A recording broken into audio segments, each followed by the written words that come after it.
executive session. So again, this is the February 19th meeting of the Hadley Select Board. First on our agenda is the consent agenda. We have the minutes from January 22nd and February 5th of 2025 for approval, as well as the granting of a Class 2 auto dealer's license to Jim Boyle, doing business as Northwest Auto Sales. So move. Second. Okay, motion made by David, seconded by Jane. All those in favor? Aye. Okay. And next we have public comment. So is anybody here who would be interested in providing public comment for us this evening? See anybody, Jennifer, or no? I do not see anybody indicating they're here for public comment. Okay, so first item under old business, we have a land donation policy. Mike, are you? Yeah, so just really quickly, several months ago, maybe even a year ago, I don't recall which. The select board had a meeting over at the library. And there was discussion about land that was going to be donated to the towns around the Connecticut River area. There was a lot of discussion about it, and during the discussion, it was mentioned that there's no policy about this, and there's a lot of steps that need to be followed for the town to actually accept donated land.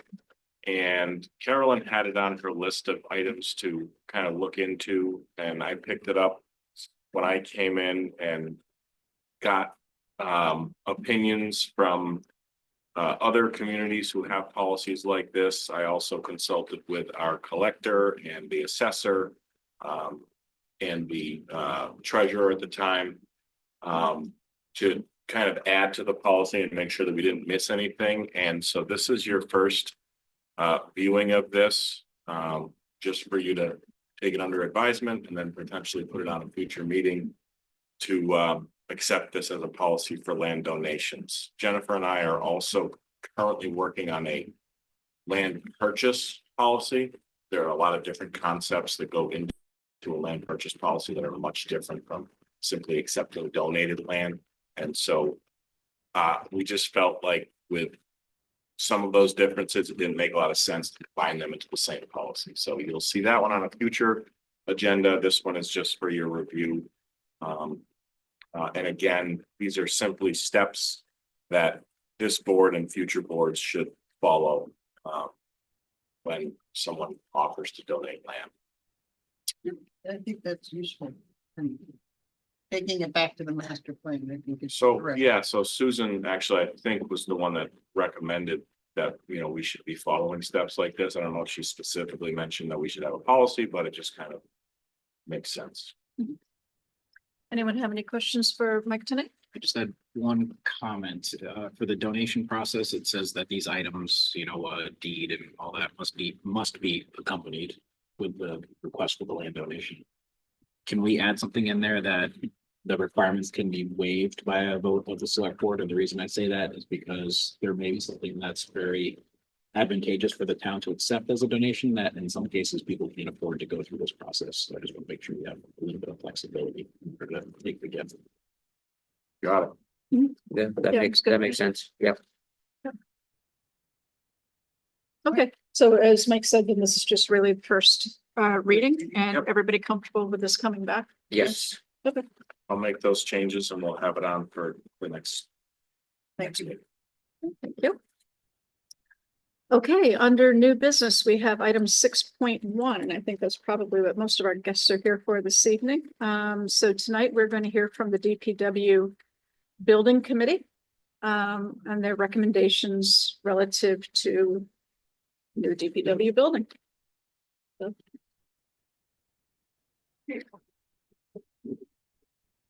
And Jim, you're the chair of the committee, right? Good evening, and thanks for allowing the meeting. Number one, there was an article in today's Gazette about the proposed DPW facility, and it had two areas. First of all, it mentioned the flat roof. This new facility will not be a flat roof, but it'll definitely be a pitched roof. And I'm not quite sure where got that information, because several times during this meeting, the architect said that this will be a pitched roof. So, pitched roof. And the price that they mentioned was 21,600,000. That is also incorrect. It's too high. More on that later in the presentation. I'd like to introduce the members of the DPW Building Committee. Rick Bermucci, Gary Byrne, Walt Sikorsky, Dave Phil Senior, Randy Iser, Andy Klepacki, myself, Jim Maximowski, Scott McCarthy, and Tom Quinlan. For our consultants, we have Scott Lupker and Neil Joyce of CMS. Those are our OPM. Then we have Mike Viana and Greg Yanchenko from HKA, Helene Carl Architects. Now that you met the players, brief history, how we got here. It was a study by Weston and Sampson, and the original facility was roughly a two-story building, proposed rough cost somewhere in the order of $28 to $30 million. Town meeting approved $225,000 for the schematic design that we are now in. We have the first slide, Jennifer. Oh, I'm sorry. I thought they were sharing it. Okay.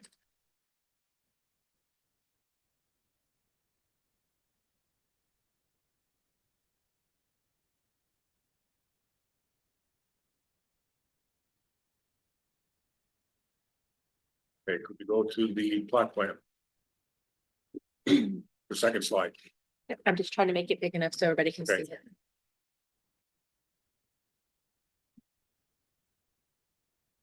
Okay. In 2024, the town purchased a property at the southern end of the DPW facility right about there. And for about $300,000, I'm not exactly sure the price, I think it might have been more than that. Utilizing this house as part of a DPW facility is not cost feasible. The additional property does allow for a one-story building as opposed to the original two-story building. And the cost avoidance of an elevator alone is roughly in a $400,000 to $500,000 range. So by picking up this property, the house will be gone. I believe the shed still remains. I think that's the shed right there. I'm not 100% sure. But it allows the property, the building to be a one-story building. I think you can see on this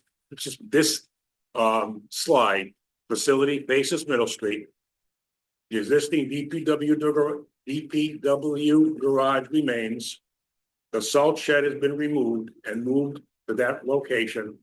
That is the sewer facility right there. And obviously, this is the proposed one-story DPW facility. Next slide, please. This is the proposed DPW facility. This is Middle Street, right there at the top of the screen. Drive-through, wash to the plus. Two mechanics bays, right here. Storage, tool storage, equipment storage, fuel storage, gas, oil, the whole bit there. This is a storage area for trucks. There's multi-use here. This is the middle drive-through bay. These are basically where the plows could come in the winter, drop the plows if they needed to be, facing the middle and back out, or keep the plows connected as the case may be. Obviously, in the summer, the plows would be stored outside. These could also be utilized as a complete drive-through bay if necessary, because except for an occasional column, this is still multi-use drive-through. This is the office up here at the upper, if we would, this is north. This is facing west. This is east, south, just for a reference. This is the office area. Conference room, a file storage area, men's and ladies, break room, restroom, and lock facility. Even though these locker facility and rest area probably way hard, but what the town could have required, it has to be built that size according to code. So that is the way it is. Again, this is file storage area. the administrative, people who be sitting here, people who come in the main entrance. We took, we're facing this, we take a right and go to the garage. We take a left and go to the office area. We got a wall here, right to the counter, whatever you want to call it, where they give you starters. DPW superintendent's office, a little small conference room, and then 4 cubicles for supervisors and stuff like that. It's a great area, where the involved employees. Very big thoughtful. The office area is heated and air conditioned. These 3 bays over here are all heated. At this point, we're a little bit unsure, we will have this all the garage area, which is this area out here, will have in-floor reading and heat. It is a bit more costly to install, however, it is tremendously more cost efficient to operate.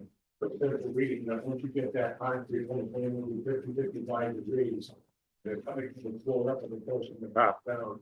You open these overhead doors, and overhead heaters, gone, he's gone. We took the floors at least, kept reasonably warm. It doesn't lose its heat anywhere near as fast. Any garage that we went to visit, we went to several, and the ones that had radiant heat, which was not too many, they loved it, and their costs to operate were tremendously less than anyone that had overhead air duct heaters. Opposite, the office area will be 4 side air, but the air conditioning and heating, so that's a different animal. That's right. Conceptual view of the facility. Office area. Over here, window, green entrance. This is facing with,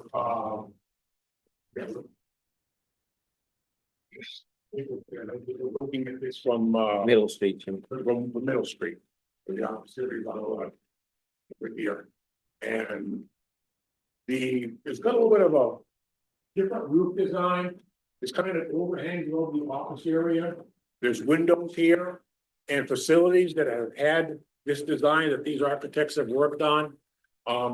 During the daylight hours when the sun is out, you almost don't need, you really don't need any lights like this because there's nothing actually light coming into the sun. So it's a very cost-effective idea to do that. 4-foot high, 4 concrete wall to protect the building. Above that is all insulated metal panels. It usually be an insulated metal roof. And the office area, the whole design is carried all the way to, except for the obviously the concrete wall. I think it's there's no reason for the concrete wall in the office area. I'm not very sure. I don't think that has it there. But you can see in the garage area and this whole area, all the way along that along all the garage area, all the way around the building. See that sort of high, all the back wall things.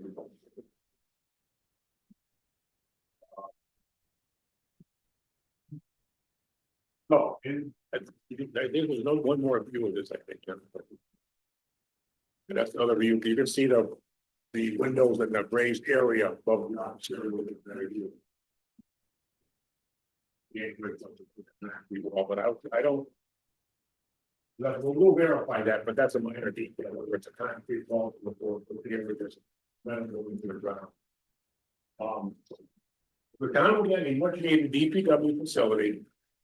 I don't want to call state of the art as much as a nice facility that meets the needs and the future needs of the proposed future needs of the town. It will meet building code and other codes. It will have a wash bay and inside storage for most of our vehicles.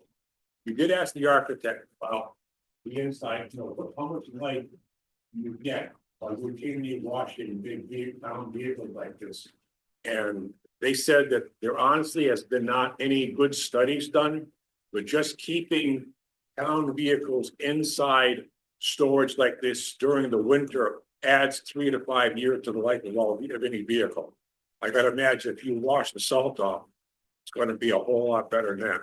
But we don't have the proof positive that you would to verify that, so that's just an an aside. The building, we'll get a new DPW facility, a new salt storage area, a new salt storage shed, because the existing one is beyond its useful age, is falling apart, and it needs, even if we don't do anything, that's gonna have to be replaced soon. That's in tough condition. The fuel island, this is an interesting one. Much credit to Scott and his crew for looking at this with a very open mind. There was no on-site, there will be no on-site fuel island. They got rid of the fuel island this past winter because it was old, not working properly, and a bunch of other things. They've been using credit cards. And Scott did a reasonably quick evaluation. However, what he found was gas is roughly 25 cents a gallon less purchasing at the pump, like you and I do, than it is on a fuel side, on a fuel island. Diesel fuel is about 50 cents a gallon more expensive. You know, their rough numbers are not something you can take to the bank, but they're ballpark. But based on those numbers, a fuel island will cost somewhere between $650,000 to $750,000. That's a lot of diesel fuel. Anyways, now for the big one, the cost. The proposed facility, with all things mentioned, the building, the salt shed, landscaping, driveways, parking, curbing, et cetera, is proposed cost is $20,300,000. What does that mean for the tax rate? I tried to get a number, and best I can do is a range.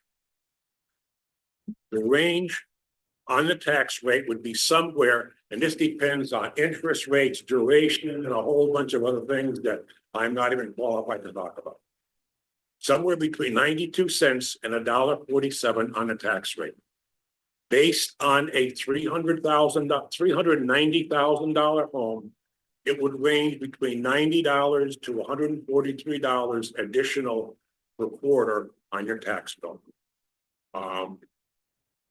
The facility is much needed. The highway department does way more than just all our snow, as everybody's aware of in this room. They do the water, the sewer, and the water and sewer is not a summer job. If the water line breaks or sewer line breaks 2 o'clock in the morning when it's 10 below zero, most people are out there fixing it. And this will help them keep things moving properly. Questions?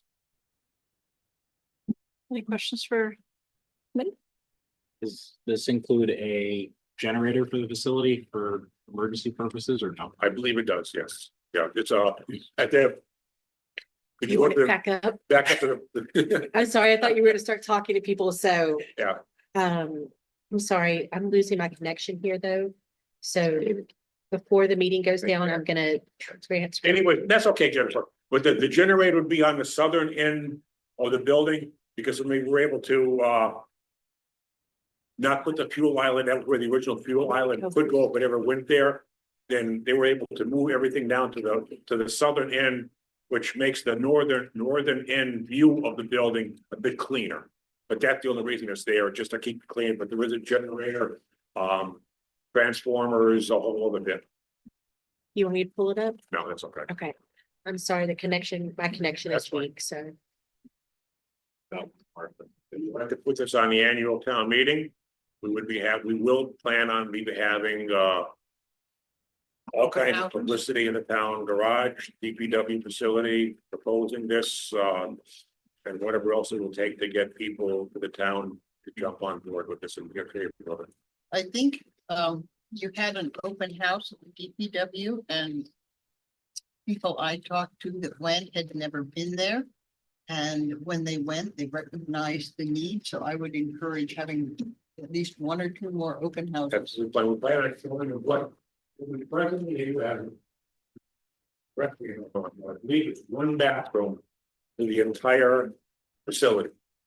Well, I think there's. On there? Yes, Yeah, we have 1 bathroom for the entire facility location. Is that correct right now, 1 toilet?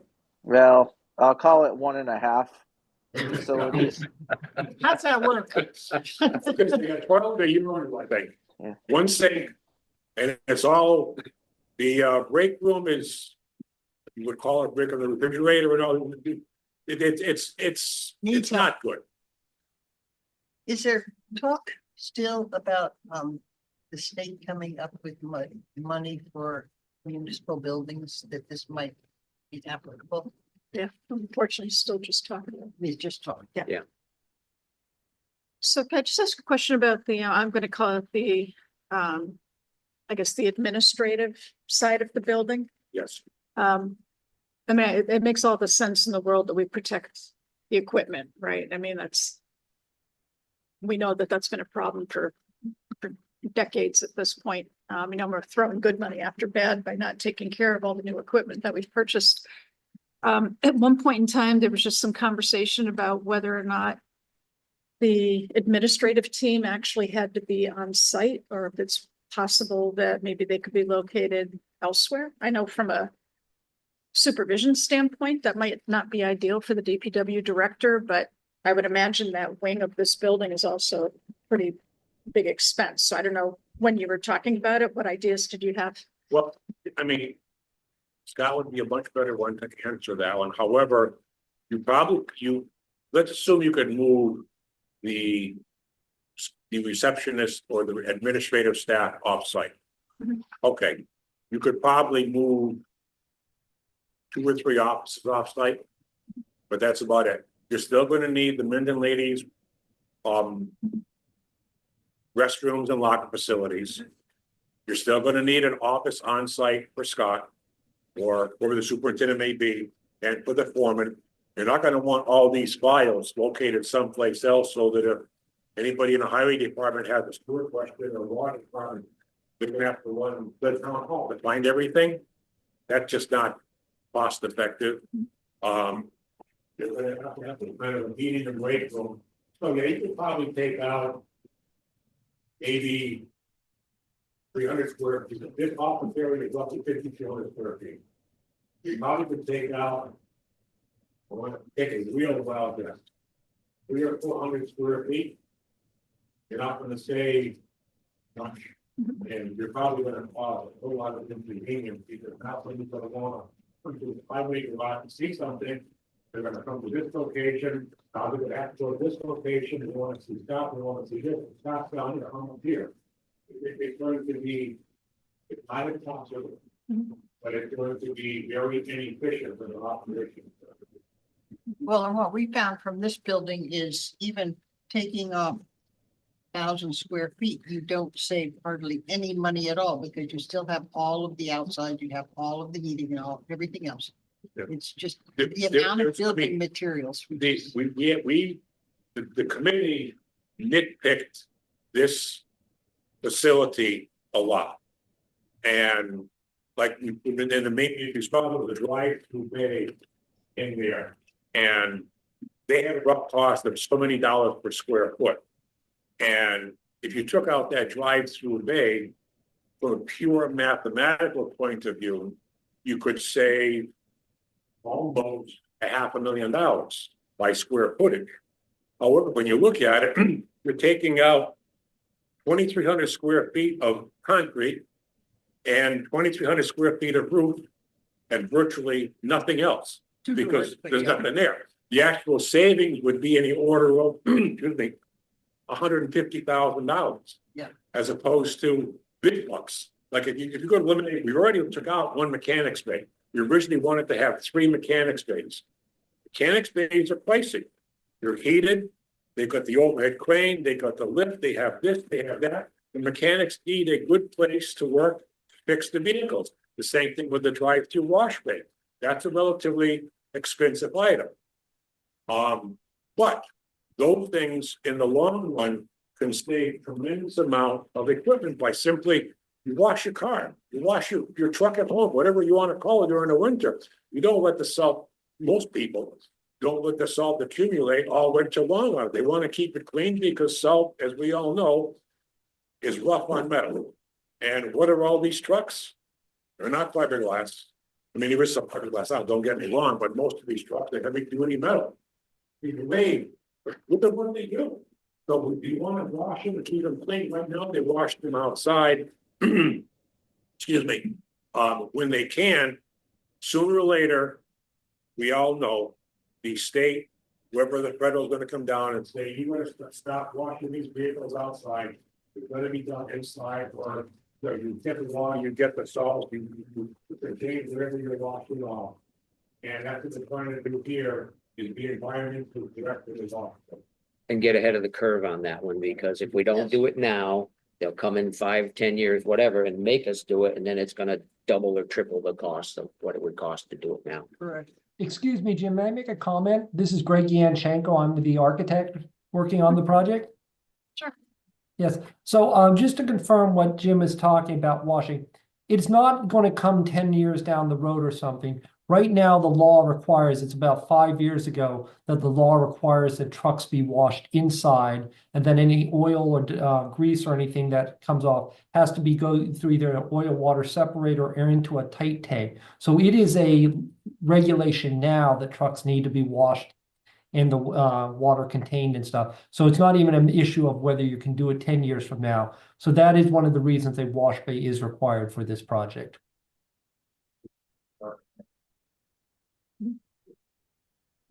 Thank you for that. What's the old building used? For? What's the old building used for? The old DPW building, what's that one? gonna be used for? That will stay there. So you basically use it as storage area. It's heated. It's actually in decent condition. But because it's only got, what, 1.5 foot doors, you can't drive the big vehicles in. If it had a higher roof, you could put a smaller door, but right now, with that facility, those doors are, I mean, unless you raise the entire roof to make them, and even then, you're gonna get a couple, I mean, it's not a big facility to begin with.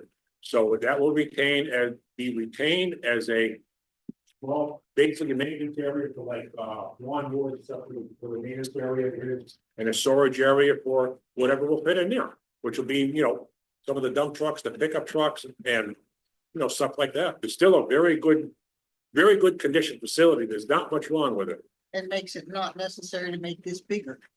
That's true. So. Anything else? So also, it's probably a matter of time and logistics that down the road, with this facility, the town may be able to do more repairs than they already do on other town vehicles. Be it, you know, fire trucks, police cruisers, or school buses, different issue. I don't want to get into that one. That's a different topic. But as far as the other vehicles, you know, it's very possible that they could be working on the other vehicles. What's the next step? So what do we need to do at this point? Second reading on this before we move to put it on the warrant? Yeah, I mean, I'd like, I mean, we're officially just seeing it for the first time tonight. So I mean, I think it makes sense to give everybody a chance to kind of digest it. There may be some questions that come up. Maybe some of our constituents call and ask questions that we can then relay. So I think it makes sense to bring it back at a future meeting. Let me know what you want to. Yeah, talk about it. what time frame do we have so that we make sure that if it's going to happen, it gets on the warrant? Haven't actually opened the warrant yet. Yeah, Do we have a month? yeah, we'll have time and we control the opening and closing of the warrant. So, yeah. And the other thing too, is I'd like to spend a little bit of time with Linda Sanderson too, in terms of understanding the financing options. Yeah, that's my concern, because if the average house, you're talking an extra $600 a year for somebody maybe on a fixed income, that's a pretty big jump just for that. And I'm not saying it's not needed, but Right. it's at the same time, how do we make it work? Right. Okay, all right. Thank you very much. Yeah, Thank I'd you. like to thank everybody on the committee for the good work that's been done. And we have a question, John? Yes,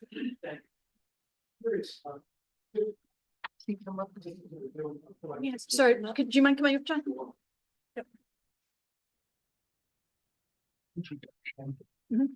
And you could, yeah. I'm just curious about a couple of things. Number one, I wondered if anybody had any type of design work into using the data set. I listened to the committee meeting this afternoon. I didn't see any mention of the design in great detail. It was well done presentation, but I didn't hear anything about solar. And I wanted to get that out there. The other thing I was hoping I could bring to the floor is the idea of color heat for the building as opposed to natural gas.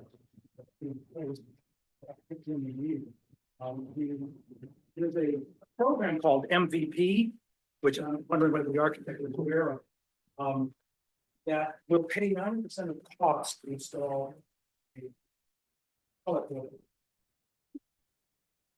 So if you could, as part of climate sustainability, it's building the absolutely qualified for the limited research I've done. I just want to put that into the design idea conversation now, because it's the building, the way it's laid out is perfectly suited to a biomass type with oil. Jim, I get the feeling that you have something to say. Building faces, because it's a north-south building, it faces the roof, it faces east-west. Solar is not possible to put on that roof. But for cost purposes right now, we're not including it. Down the road, it's certainly possible. Melody, I believe it is the EVPA facility in Monaghan, Hall, that is heated by pellet heat. That is the only EPW type garage facility in the entire area. I believe it's the EPW. That's right. Or It's FRTA, isn't it? Franklin Regional Transit Authority. Regional Transit Authority, that's what it is. And Jim, we worked on that building. And they have 3 boilers that are pellet heat. They burn about 50,000 pounds. This facility would be probably comparable in size to the proposal. They burn about 50,000 pounds of wood pellet fuel a year. They have 2 or 3 big silos outside that they do that with. And the architect and the building committee did not see using pellet heat as a real viable idea because of the maintenance required on these units. These units are made by one company in the world. I believe it's in Sweden or Switzerland. They are serviced in the United States. They do have some companies that would service them. But I'm not saying they're going to company, but the one that they have at this side, it's not like some little wood pellet so we have put in your house. These are monsters. They're probably, I guess they're about 10 feet tall. They look like 3 big round boilers, but probably 4 or 5 foot diameter.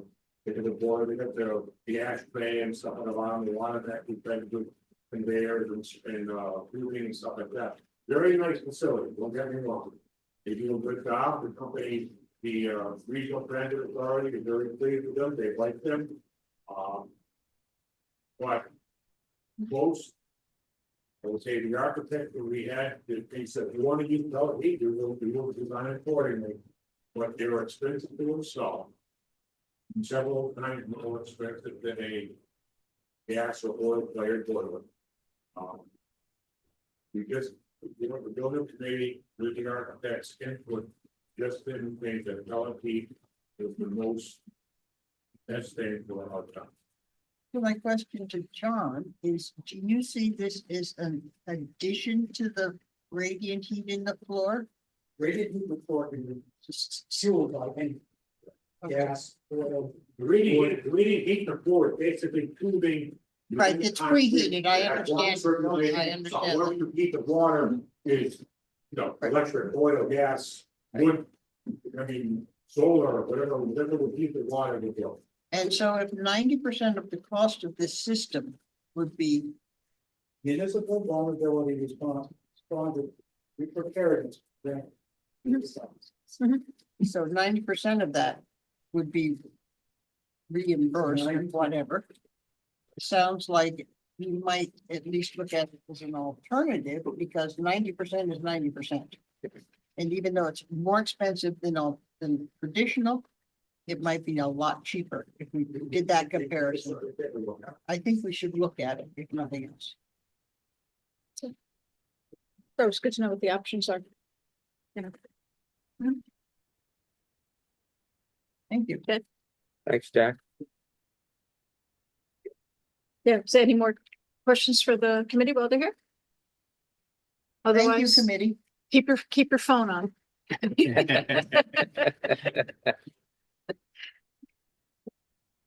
All right, again, thank you, everybody, for all the work you've put into date and more to come, so. All right. Next on the agenda, we have Hadley Media fee increases. Alex, you're up.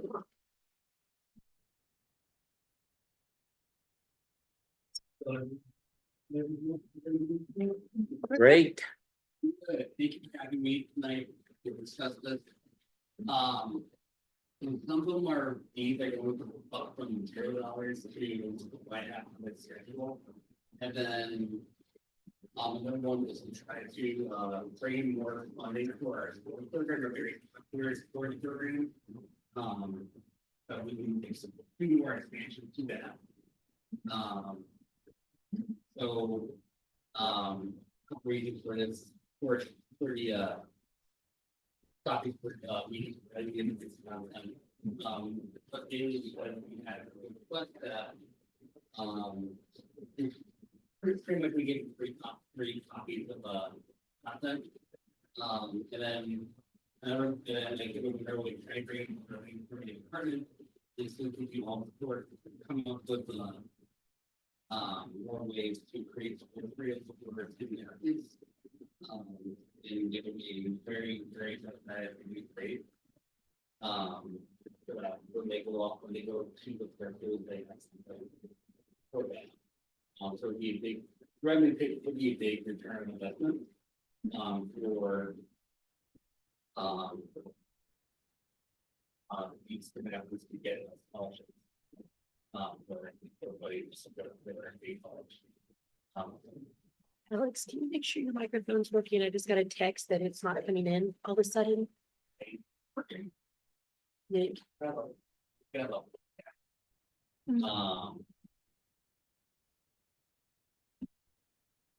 Then for sports, trying to bring more revenue, ways to have advertising costs.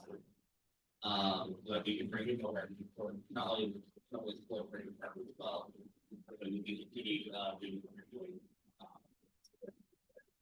So what do we currently charge for anything? $0. We don't charge for any of these. Not that I know. Okay. Do you think there'll be pushback when you introduce these fees? I mean, I don't know. I mean, they're pretty reasonable. In my opinion. What's the demand right now, Alex, for this kind of stuff?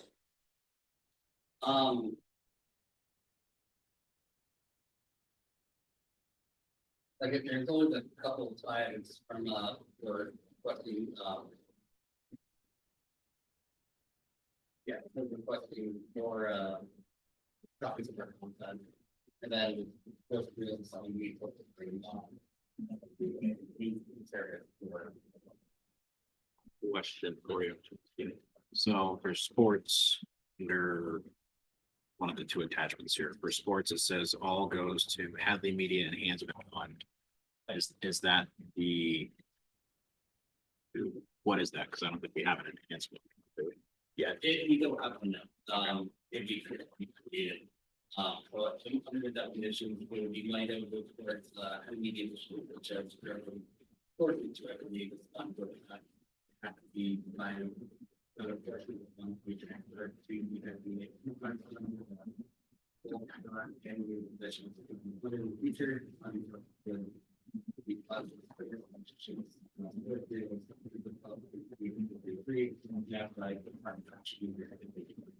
Why wouldn't they just go straight to the enterprise fund? Well, this came from somewhere. The enhancement fund, that idea. Well, that's something that could be worked out with. Yeah.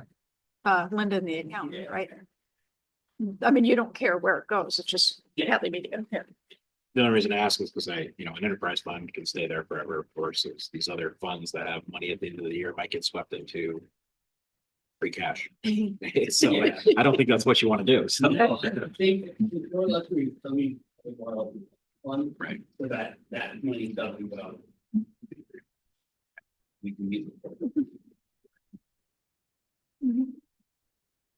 The poverty, no free cash. What about bandwidth, Alex? I mean, you're pretty stretched, if I can put it that way right now. Yeah. So, I mean, I just worry about you taking this on. Is that, I did put in under a definition of the cash there. yeah, Pretty much they would only work during the week. And they'd be aggregated for me. So that Nick. right. And so it would be just in case. I need to stop. Mhm. Make it so that, there you go. Nice. If there's, we have other people to, that before him and have him come. Frank up. Mhm.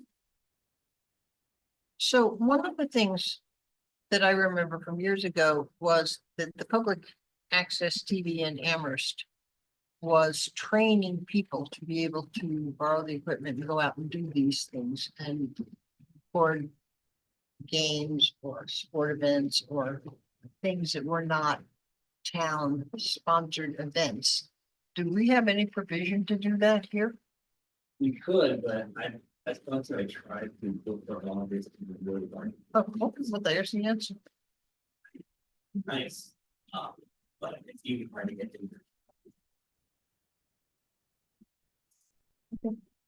Do we have viewership metrics on everything? Because, for example, if someone's going to sponsor a baseball game, they want to know that you have concrete numbers for viewership. So I would get it. They use the two members and they look at our report. From previous years actually. I put in. Every year.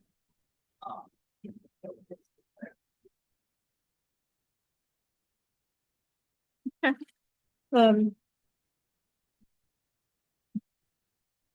you looking for approval tonight, or are you gonna let it percolate with us and we're gonna get back to you, or what are we thinking? I would Buyout I would for make it- percolation. make a suggestion to either take it under advisement and we'll bring it back forward for a future meeting, or if you wanted to take action tonight, my recommendation would be don't create another fund. No. That doesn't currently exist. It can go into the enterprise, but we can do it either way, whatever your pleasure. I think we should have a second reading. Yeah, I wanna think on this. Okay. So I'm just trying to understand what you're offering here, Alex. So I'm looking at soccer. Opening game graphic logo, one spot, $50. Does that mean one game? Correct, yes.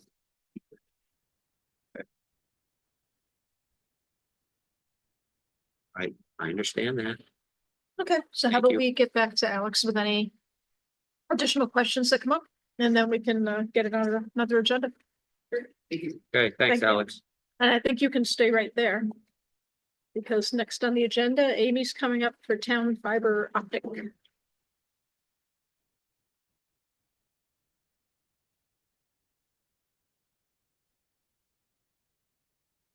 You're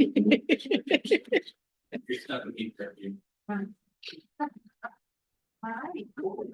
So one of the things that I've been talking to Alex a little bit more about, I thought would be a good idea to start looking at it. Is we fiber optics for the entire town. Okay, so we, it's very heavily leverage. Some of these other towns are doing it. I started with doing some research. I went and I met with the town administrator of Kingsbury. And they now they're different than us, right? Because they didn't have a lot of access to some broadband. So they are different, but they have like 90% of their people are on it. It's fast, it's cheaper, and they do an enterprise fund. And that's, they like for fees, and they work with, they're currently working in South Hadley. So anyways, I also did some research. Long Meadow, had a whole, on their website, there's how much they have this Indian process of doing things like that. And in Long Meadow, they started with setting up a task force, municipal task force for their fiber optics, which is what I'm asking you to do today. So that way we can get a group together and start asking questions, start interviewing, seeing if this is even feasible. It'll be no money to the town. I mean, we're not asking for any money. We're just asking to start interviewing people and see if this is something you want. And can, everybody wants something cheaper and faster. And if we can do it, and it's gonna be cost effective for us. So where does Charter stand when we put in the fiber optic? Is our. So, as you know, so any of the people, licenses, are not exclusive, so. Yeah, so we can bring it over right. Okay. And so I think there's some confusion too, because people have heard us talk about the fiber project that our fire chief has been working on, right? And so, but this is different. Right. Well, it's different, but we're gonna look to see if this is something we can expand. And we use, where there's a lot of questions. What, is what he has done, is it something we can build on? Well, that right now is, it's not available to the general public. No, it's not. It's specific to, Exactly. Yeah. So we're not looking to, we're just want to start asking the question. Hey, if it's something later, we can, without costing us extra money, if it's something that's already existed. That has these already purchased, and we build on it. Right now, it's just for the municipality, but it's possible if we have the right question.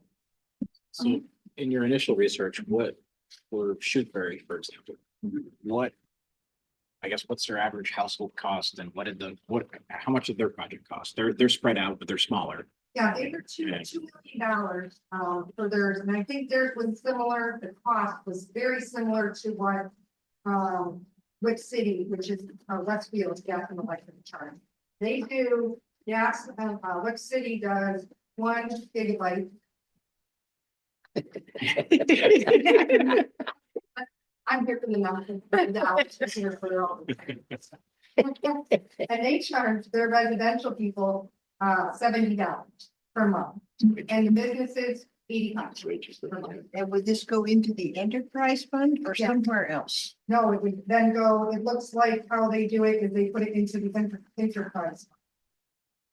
So I think right now they work with, Shrewsbury works with, they work with South Hadley.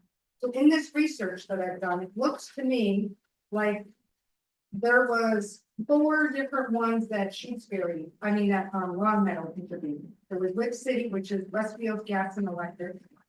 And they currently are included West Springfield and East Long Meadow. There is Go Next Speed, which is East Hampton, and currently working with East Hampton and Agawam, it looks like possibly. Entry Point, which is Wilbraham. And then the last one is Fiber Spring, which is South Hadley Electric Division. Now that's the one that Shrewsbury and Leverett are using, and that's the one that Long Meadow has decided to go. I believe we already started working with them a little bit because that is what we are using for our municipal. Yeah, you're just. Mhm. So it sounds.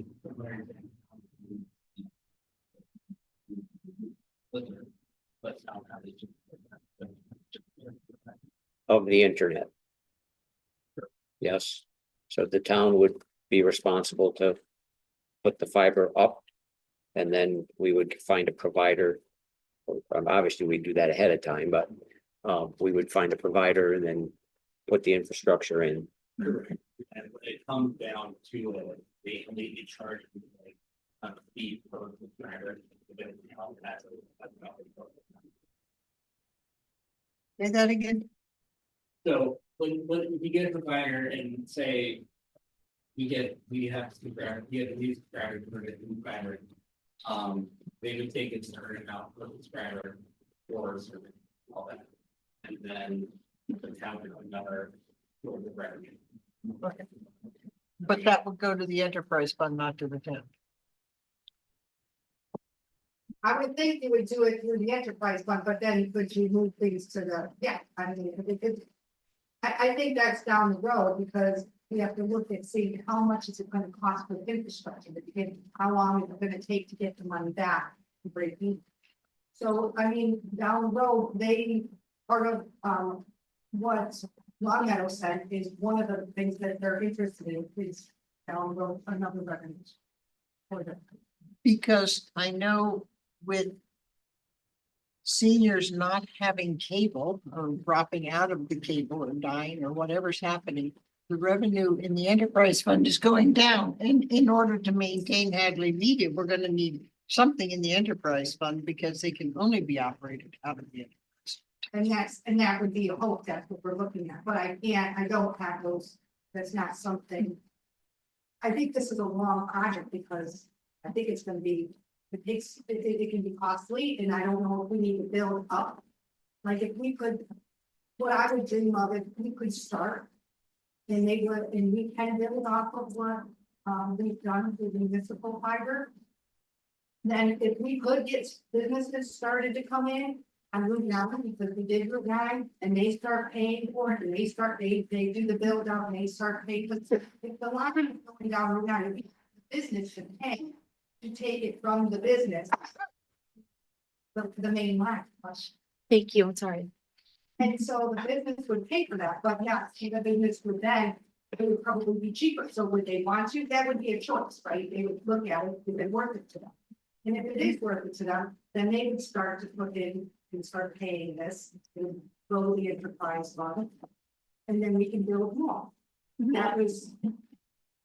Thinking, but like I said, all we're looking to do right now is just ask questions. We would have to have someone from all these places. This is what Long Meadow did, is they interviewed with city, they interviewed South Haven, they interviewed all these. We have people that are offering to come in and give us information. So I think, Well, I think this is on par with having running water and electricity in your house, is having reliable broadband Right. today. So I think it's important, and obviously our numbers may be different, but I can say that fee right there, for most of these places, the speeds are much better than say Spectrum, but I'd be saving $95 a month right there, just, assuming that we're paying Shrewsbury fees. So yeah, it's gonna cost some money, but I think it's worth investigating. So Yeah, I agree with that. And Jane, to your questions, they're gonna need money in that enterprise fund to pay for everything. Once it's paid for, then we discuss where the money goes. But for the first however many years, the money has to go in order to pay off the cost of getting this system installed. But by volume, I'm betting as long as I've been on select board, it's probably the number, again, by volume, the number one complaint comes from people being unhappy with the And charter and all that. I'm very impressed that you want to do this, Amy. And I'm all in favor of starting a committee to search this.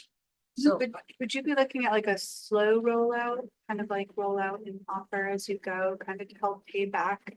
and with the money, would figure asking for $1 for one Yeah. time. I mean, we've done, as much as Alex has done as much as he can do with the digital equity steering committee. So if there's any grants out there or any funds out there, you know, he's done a great job on looking for it. So we're still in the process of looking, but it all depends on, and talking to these companies, they might guide us to other places. They might say, oh, you can get grant funding there, this is what this time. All right, I move, we set up this committee with their first job to give us a job description of what they're doing. Okay, I'll second it for discussion, just to ask the question, did you have a sense what you might want the committee composition to look like? So I think that, I would like to, and I would bring it back to finance, Deanna is representative, just interested in this plus finance. I would like someone from the select board to be on it, because, you know, we would have a lot of input on what we're calling function. Alex, because he is having media, that's great.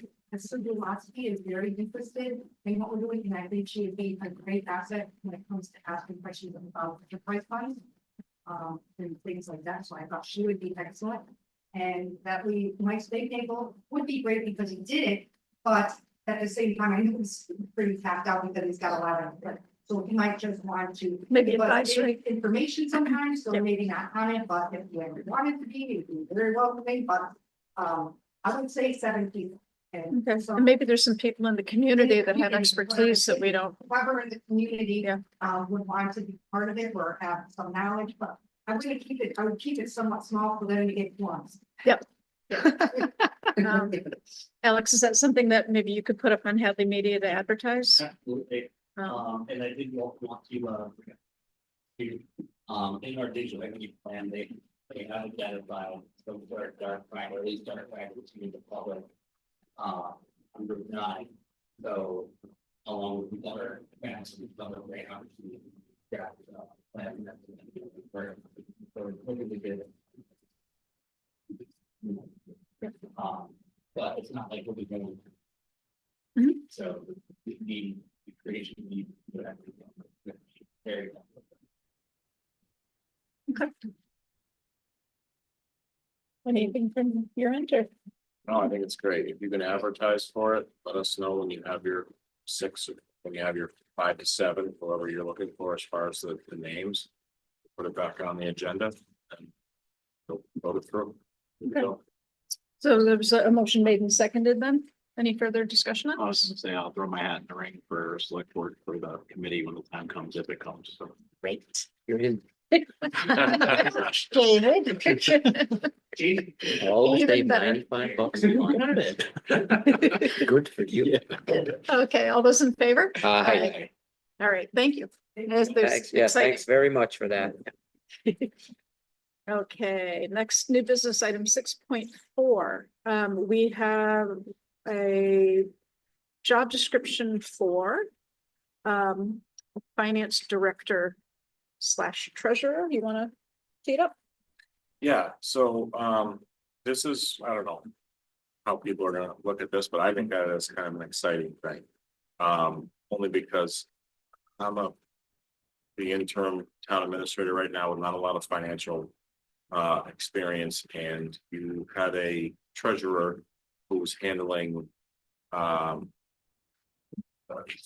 finance items for the town as kind of a manager, and it was one of the positions that I feel like was lacking when it came to a strategic planning process to the town, and there needed to be some more professionalization when it comes to financial issues and moving forward, especially in the situation that we're in right now, and that you're searching for a town administrator, and we just have absolutely no clue what the skill set of the individual that we are going to get. And so this has been a discussion that I've been having. We've had in executive sessions to discuss these types of things, making some adjustments to job descriptions and things like that. And this is kind of what came of it. And so what the recommendation from me would be that Linda, who is already handling all of these issues and already basically operating under this job description and this job title, be moved into a finance director / treasurer job description. My preference would be removing the treasurer part of it altogether, even though she's still handling the tasks, but my understanding is that by MGL, you have to have someone named as a treasurer in the town. That would be my recommendation to you, is that this job description be accepted and Linda be moved into this position. It's So I much have needed. one question about that, and that is, when we find a town administrator who has incredible financial skills, what happens here? I mean, it doesn't, the select board can always make adjustments and changes to things like this. You can make adjustment, anything outside of a union setting. You can make adjustments and changes to anyone's job descriptions, policies, procedures, and things like that. I think I don't necessarily see that you would have to make any significant changes if someone like that came in, because now you're just adding to the skill set of the financial direction of the town. And to be completely honest with you, with what we're looking at currently for FY26 and into the future, you're gonna need as much help as you can get. I think that makes sense, Mike, that there would be a team at that point. If we had two highly competent finance people, they would work together and, to your point, hopefully figure some things out that would help us make it through the future.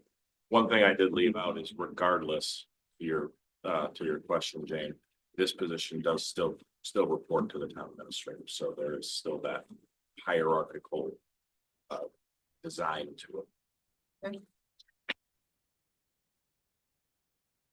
And she will continue doing all the work she currently does, Correct. and that we have already given her increases to do these things. Correct. So Yep. it's just a title that we're changing. This is, yeah, I'll be completely honest with you. I'm not 100% sure she doesn't already do all of the things on here. But this is kind of lining it out appropriately as to, what, to make sure that we have it in writing, essentially.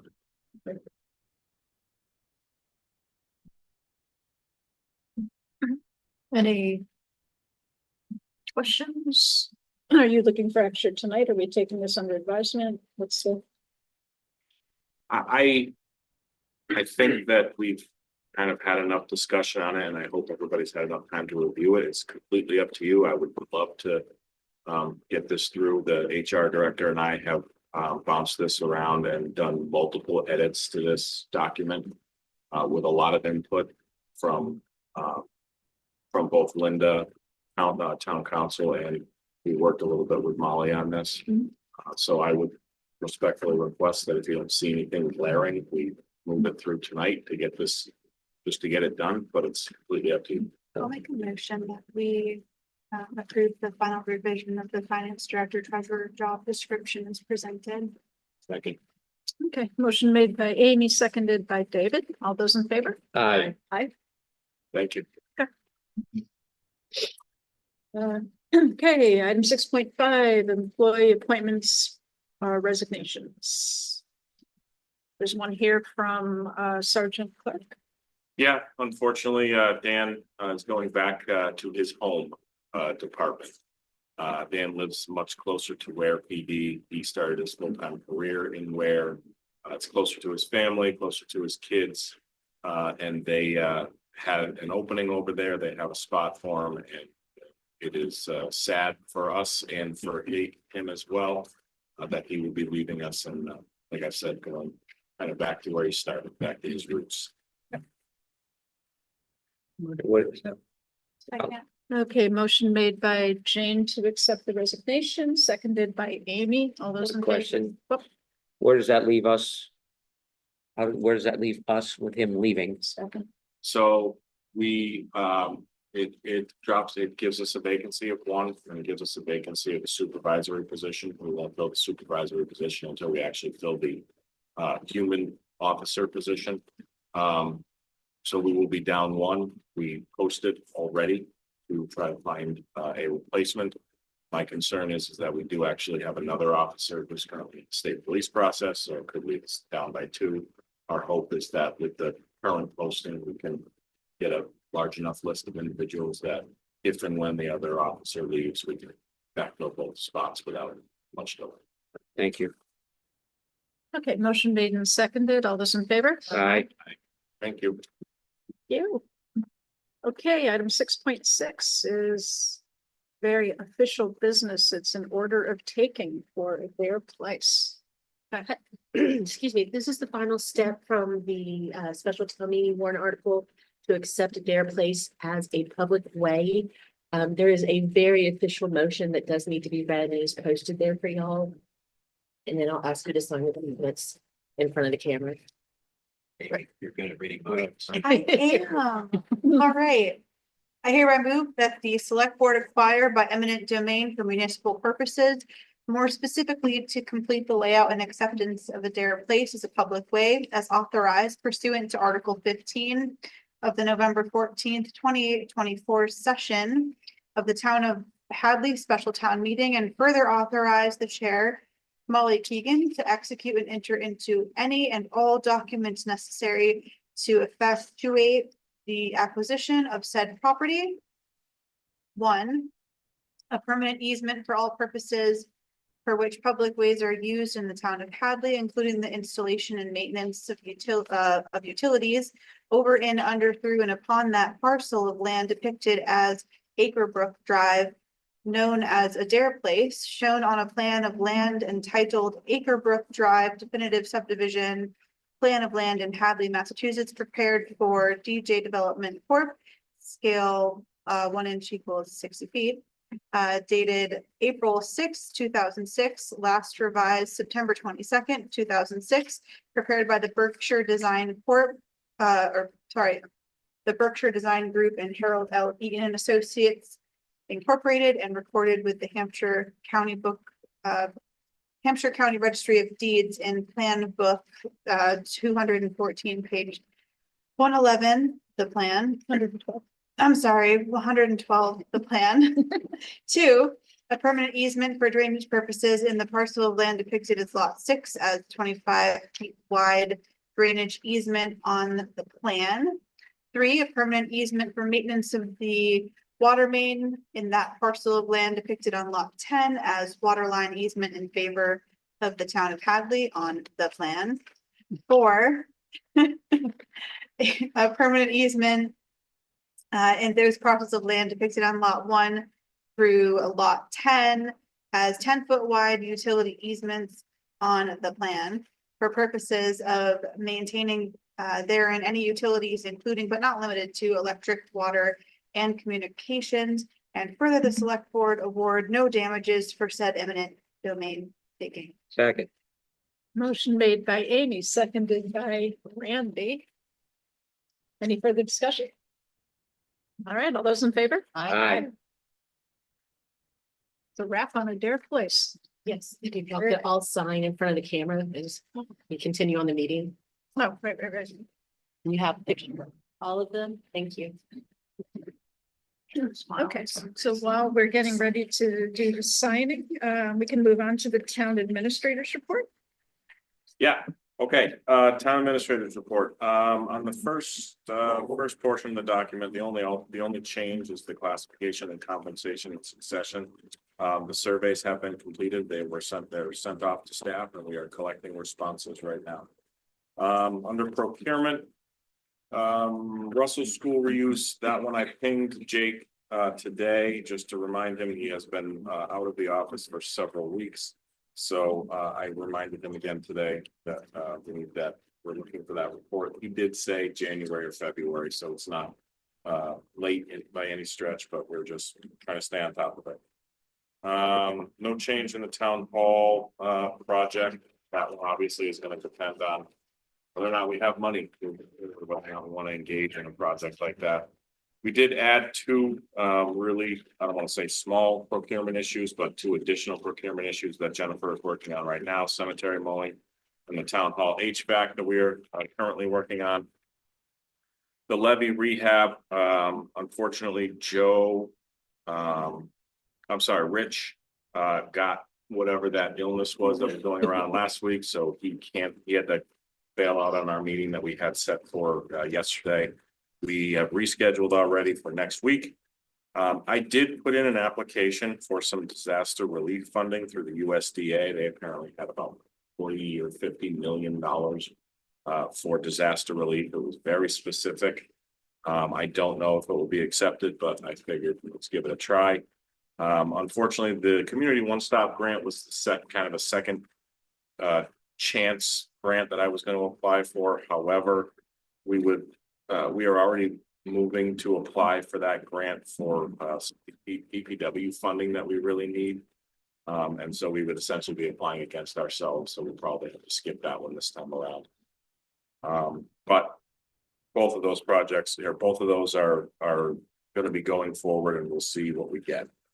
I'll take anything from USDA to move the levy situation further.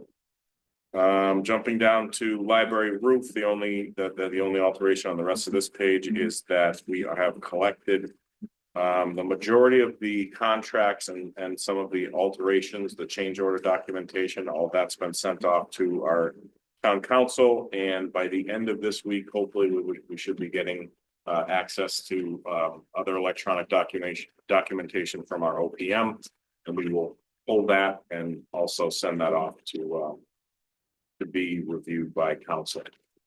The last item is negotiations, and Molly and Randy have been working with us on those. As far as the 5 different unions that we're negotiating, we are full speed ahead trying to crank that out and get it done before annual town meeting so that we can, so Linda and I can add whatever costs are associated with those negotiations into our budget projections. We're still having finance team meetings to talk about, moving forward. One of the items on here is always the BLS and ALS ambulance with the fire department, as well as, the deficit that we are working on closing just for normal operations and budget requests. So we're hoping to have kind of a mini finance team meeting at the end of this week to discuss some of these issues. And really what I'm looking for is just kind of some direction as to what to put in front of both this board and the finance committee, so that Linda and I don't have to build 7 different budget options for everything to kind of pick and choose. We would like to, we certainly don't mind putting together 1 or 2 significant choices as far as options go, but because of the fact that the fire chief has multiple angles that he's trying to kind of attack what he needs, as well as different options for the operational budget deficits, it will really just kind of help us to narrow things down a little bit and set some priorities for us so that we know which direction to head. Other than that, business as usual. Are we gonna get numbers on this ambulance thing we've been talking about? The fire chief is working on gathering, you're talking about revenues, right? The revenue Yeah, aspect of things. Everything. The whole thing, the whole shooting match. The expenses, I actually rewatched the meeting when he did his 20,000 foot view from it, and I definitely pulled some of the numbers that he stated in that meeting. I would prefer to have him, go over that stuff with you all. He has a conference next week, so my hope is that we can get him on for early March or the second meeting in March, somewhere around there, so we can go over this, so we can show you give you the revenues. Yeah, I know Jane has asked for it on paper, and I think it would be great for all of us to have that, so we can have it in one spot and know what we're looking at. Yeah.